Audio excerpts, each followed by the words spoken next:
this is the new iPad case and how it works. It now has a magnetic flap that flops up open the top. In order to open your case, the case opens. The most important thing to point out is that the keyboard on this case does not come off. It is not removable, and if you decide to try to remove it, that is called intentional damage and you will be charged for it. The way the keyboard works, you can flip open the back latch on the iPad and you can adjust it in multiple viewing angles. You have different angles for writing or for drawing. It actually goes down lower than what our other ones did.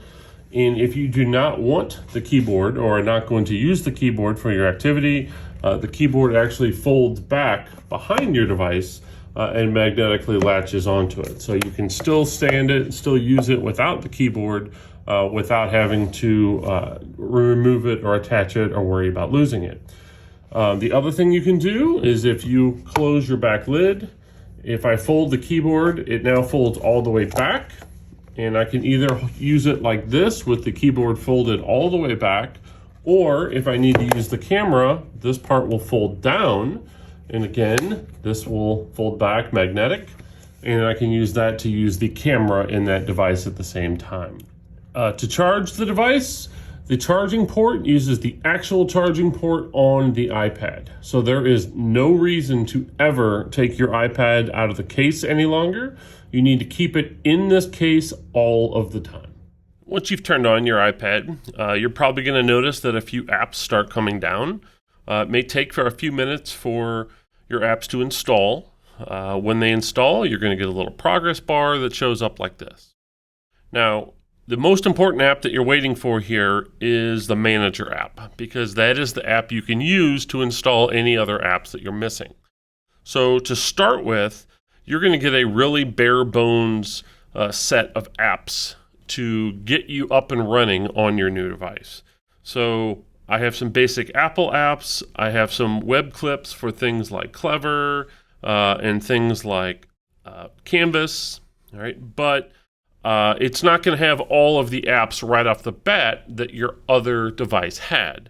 Now, it's going to get those apps, but that's not going to happen until everyone gets their device. Then those apps are going to be pushed out to all devices again.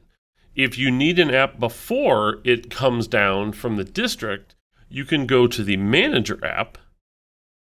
And from the Manager app, at the bottom, you'll see an option that says My Apps.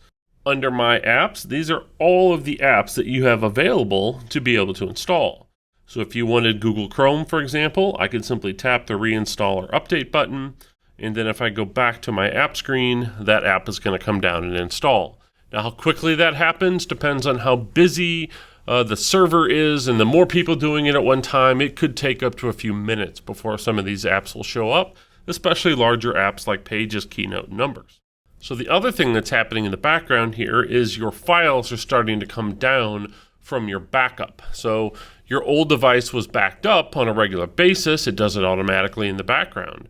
And so your new device is already logged into your Apple ID so that whenever you open it and turn it on, it's going to start pulling down your files. So in the Files app, you're going to start seeing things that are going to show up in your iCloud Drive. Your photo library is going to start bringing those photos back, as well as other apps that save things into the cloud. Now, the other thing that you're going to have to do with this new device is you're going to have to sign back in to a lot of different systems. So when you open up the Canvas app for the first time, it's going to act like a brand new app. You have to find My School and search for Pattonville, not Holman. Once you've searched for Pattonville, it is then going to ask you to sign into your Google account. All right. Again, it doesn't remember any of your usernames and passwords. You're going to have to sign back into these things. If you can't remember which passwords to use for which things, we did put the password sign on your screen here. It shows up right here.